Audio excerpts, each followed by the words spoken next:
Pulwama attack के 6 साल बाद ही सही, पर पहलगांव हमले के जरिए आतंकवादियों ने जता दिया है कि आतंक ही उनकी इबादत है। इंसानियत से उन्हें किसी तरह की मोहब्बत नहीं है। यह पहली बार नहीं है जब पाकिस्तान पोषित आतंकियों ने ऐसी घिनौनी हरकत को अंजाम दिया है, बल्कि इसके पहले बार बार और लगातार हमलों को अंजाम देकर भारत को नुकसान पहुंचाने की उनकी आदत रही है। लेकिन उरी और पुलवामा के बाद भारत के जवाबी हमले ने पाकिस्तान परस्त आतंकियों के होश उड़ा दिए थे। लेकिन अपनी आदत से लाचार पाकिस्तान ने फिर से भारत को छेड़कर जो गलती की है उसका खामियाजा तो उसे भुगतना ही पड़ेगा। नमस्कार, मैं हूं डॉक्टर शिशिर उपाध्याय। एशियन न्यूज की खास पेशकश में आज बात करेंगे उस पड़ोसी मुल्क पाकिस्तान की जिसने अपने जन्म से ही आतंकवाद को पोषित किया है। अपनी आवाम की ख्वाहिशों को पूरा करने, उनकी जरूरतों को समझने और अपने मुल्क को तरक्की की राह पर ले जाने की बजाय जिसने केवल आतंकवाद को ही खड़ा करने पर जोर दिया है और पूरी दुनिया में आतंक का पर्याय बन गया है। बीते 78 साल में पाकिस्तान का आतंकवादी चेहरा कई बार बेनकाब हो चुका है, लेकिन भारत की पूर्ववर्ती सरकारों की नाकामी का खामियाजा आज भी देश के लोगों को भुगतना पड़ रहा है।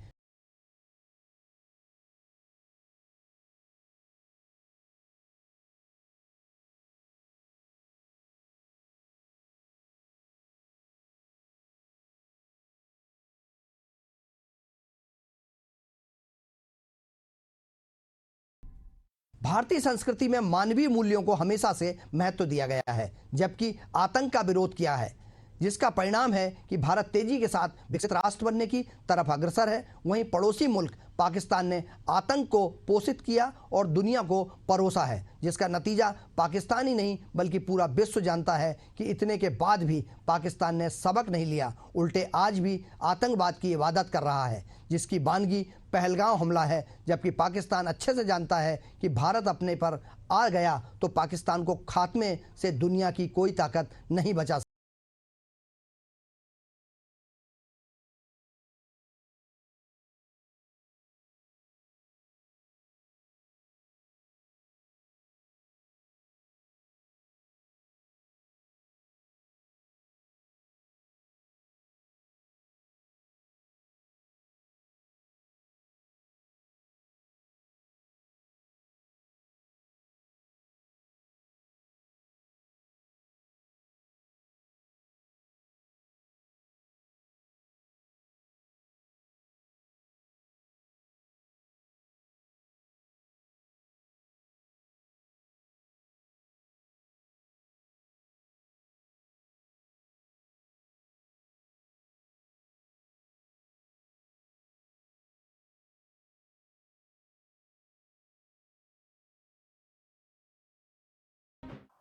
ये हमला सिर्फ निहत्थे पर्यटकों पर नहीं हुआ है।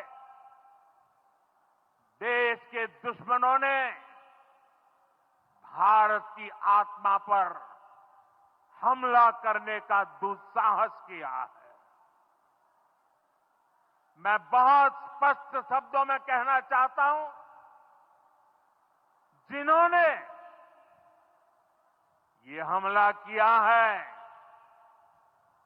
उन आतंकियों को और इस हमले की साजिश रचने वालों को उनकी कल्पना से भी बड़ी सजा मिलेगी। सजा मिलकर के रहेगी।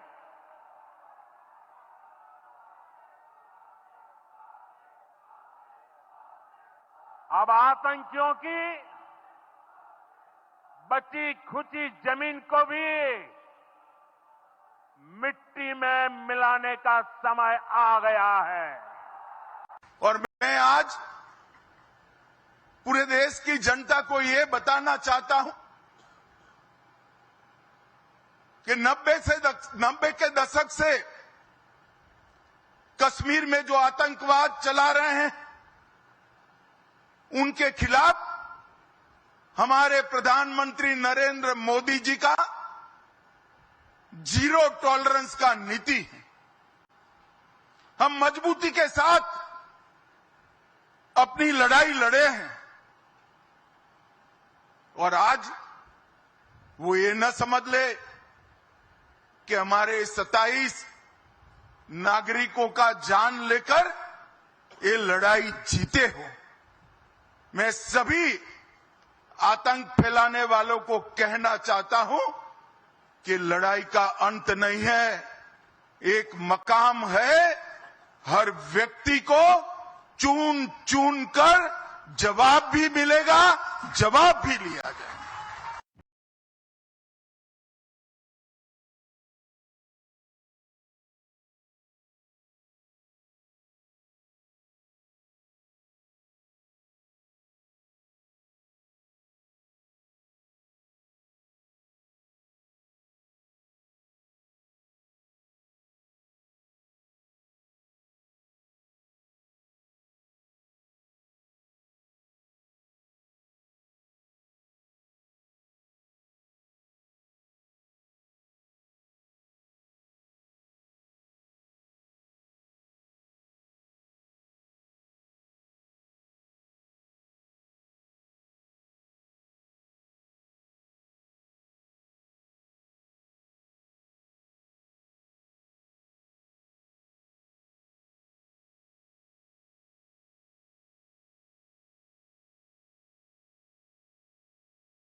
मैंने उनसे ये कहा कि हम ये तो ऐसा दुख है, इसे शब्दों में भी व्यक्त नहीं किया जा सकता। तो मैंने उनसे कहा भाई हम आपका दुख नहीं तो कम हो नहीं सकता, हम आपके दुख में शरीक हैं और मैं ही शरीक नहीं हूँ, पूरा देश शरीक है इस दुख में। लेकिन ये जो शहादत है इसने पूरे देश में एक नई चेतना पैदा करी और मुझे विश्वास है कि इस शहादत के नतीजे में वो अब कार्रवाई होगी कि आतंकवाद का सफाया होगा और फिर कोई हिम्मत नहीं कर पाएगा।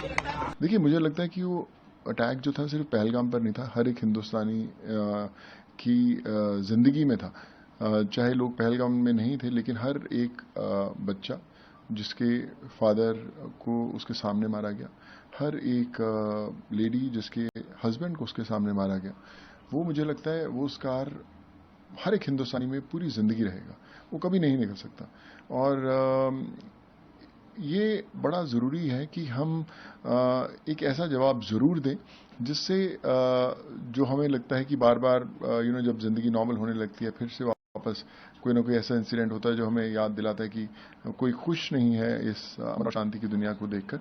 सो आई थिंक एक ऐसा मैसेज, एक ऐसा स्टेप ज़रूर होना चाहिए ताकि पता लगे कि जो हिंदुस्तान है उसे मुंह तोड़ जवाब जो है देना आता है।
Against Muslims or Kashmiris, we don't want this. We want peace and only peace. Justice भी चाहेंगे? Of course we want justice. Of course the people that have done wrong with him should be punished. यह पहली बार नहीं है जब पाकिस्तान ने भारत को छेड़ने की हिमाकत की है। इसके पहले भी भारत ने आतंकी हमलों की लंबी फहरिस्त है, लेकिन तब और अब में फर्क आ चुका है। साल 2014 से पहले तक भारत में मोदी सरकार नहीं थी। अधिकांश समय कांग्रेस सरकार ही सत्ता में रही है। जब पाकिस्तानी हमलों का करारा जवाब भारत की तरफ से नहीं मिला, हालांकि 1965, 1971 के अलावा कारगिल में भी भारतीय सेना ने पाकिस्तान को बुरी तरह से हराया था, तब पाकिस्तान पर पूरी तरह से भारत का कब्जा हो सकता था। लेकिन भारत की तत्कालीन सरकारों की वजह से सेनाओं को हाथ खींचना पड़ा। पर अब मोदी सरकार हर हमले का मुंहतोड़ जवाब देने पर ही विश्वास रखती है।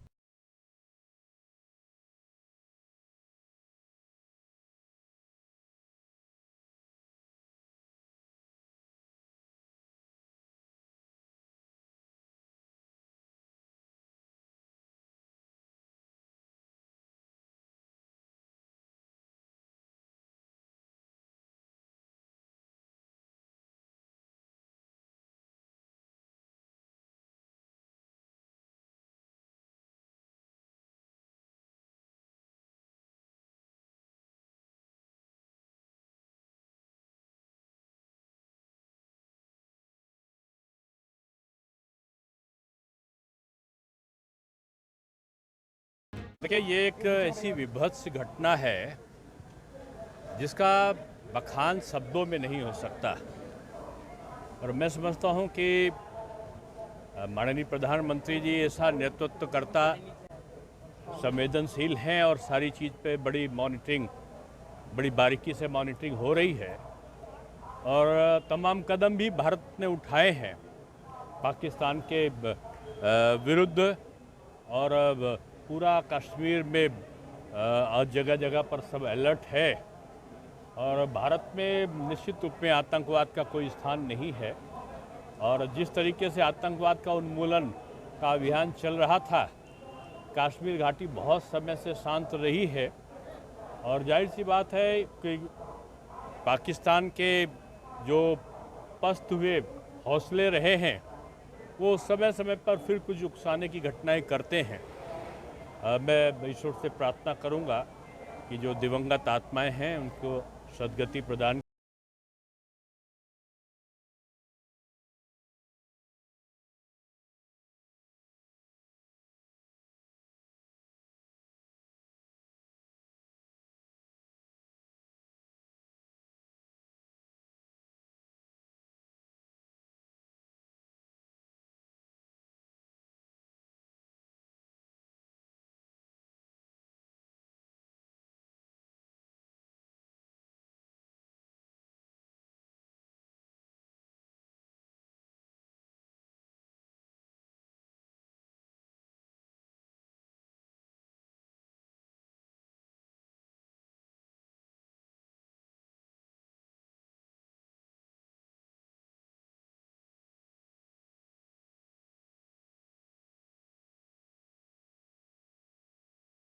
मोदी सरकार से अपेक्षा जताई है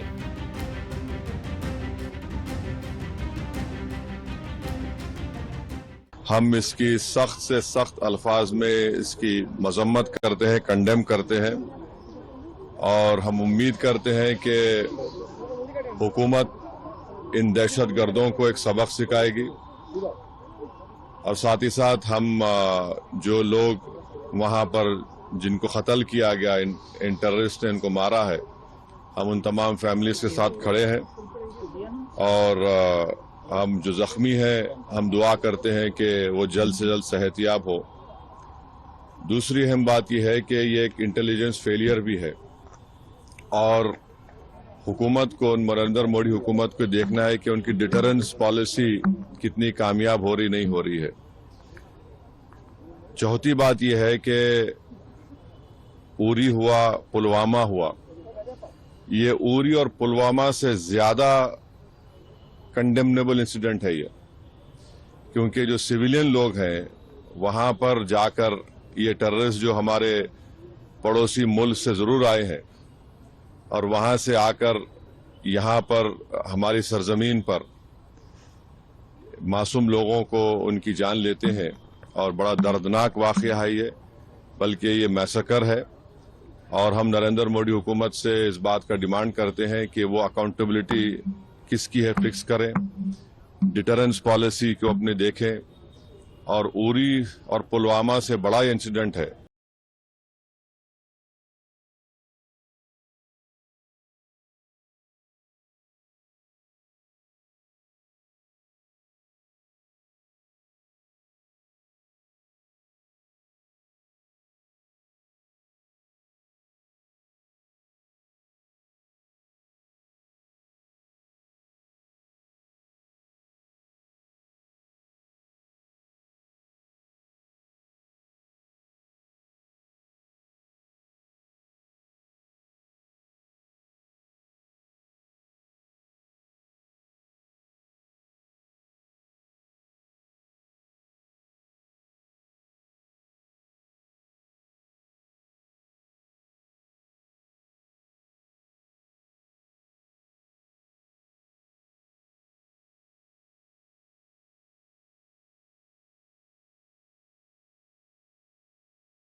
के सामने विस्फोटकों से लदी कार में विस्फोट, 2 स्कूली बच्चों और 3 सीआरपीएफ अधिकारियों सहित 13 लोग मारे गए।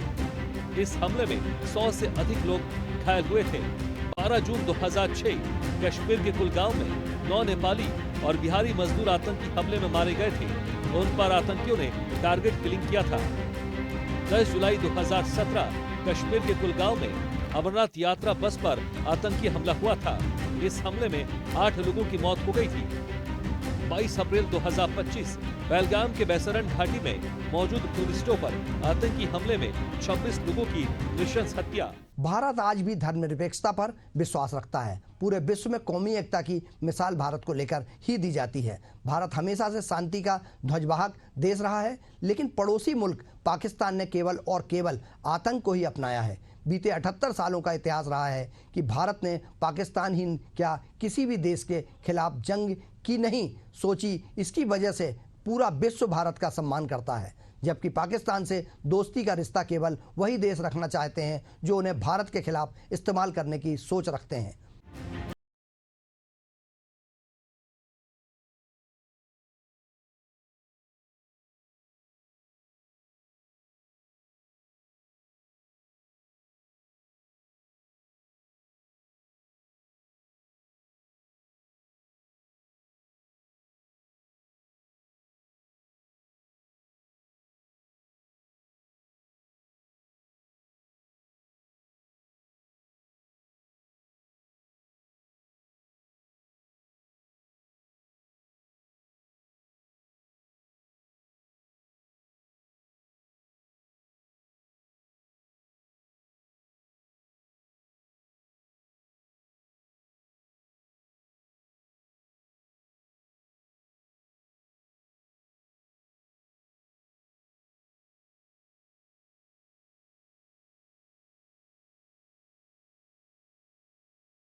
तो बहुत अच्छा है, हमको जाके वहाँ पे ले लेना चाहिए। मेरे को नहीं मालूम आपके ऊपर, वो आप बोल रहे खाली करके चले गए, तो खाली करके चले गए तो फिर हम जाके बैठना वहाँ पे और छोड़ना नहीं। अब के बार अगर कुछ एक्शन ले रहे तो घर में घुस के बैठ जाना। घर में घुस के मारते बोले ना, अब घर में घुस के बैठ जाना, खत्म। ये होना चाहिए। पीओके ले लेना नहीं, अरे गवर्नमेंट खुद बोल रही। एक बात सुनिए, पीओके नहीं, पीओके का रेजोल्यूशन है पार्लियामेंट का, भारत की पार्लियामेंट का रेजोल्यूशन है, वो भारत का है बोल के। तो बीजेपी क्या बोलती, घर में घुस के बोले, डैश डैश बोले, हम बोले घर में घुस के बैठ जाओ आप। ये खत्म होना है टेररिज्म, जो बार बार हर थोड़े दिन को जो टेररिज्म होता।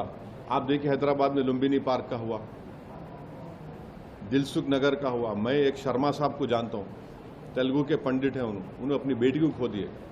कभी कभी आके मिलते मेरे दारुसलाम में, असद साहब मेरी बेटी याद आ रही मेरे को, बोल तेलुगु के पंडित अपनी नौजवान बच्चे भी खो दिए। आप 26/11 का हुआ, निजामाबाद की एक दुल्हन वो वीटी स्टेशन पे मारी गई जिसके हाथों में मेहंदी थी। पुलवामा हुआ, आपके उरी हुआ, आपके पठानकोट हुआ, रेसी हुआ लास्ट ईयर, वैष्णो देवी के पास 7 टूरिस्ट को मारे। तो आपके पास तो पूरे सब अपोजिशन पार्टीज गवर्नमेंट को बोल रहे कि इसका आप खत्म करो ये टेररिज्म को।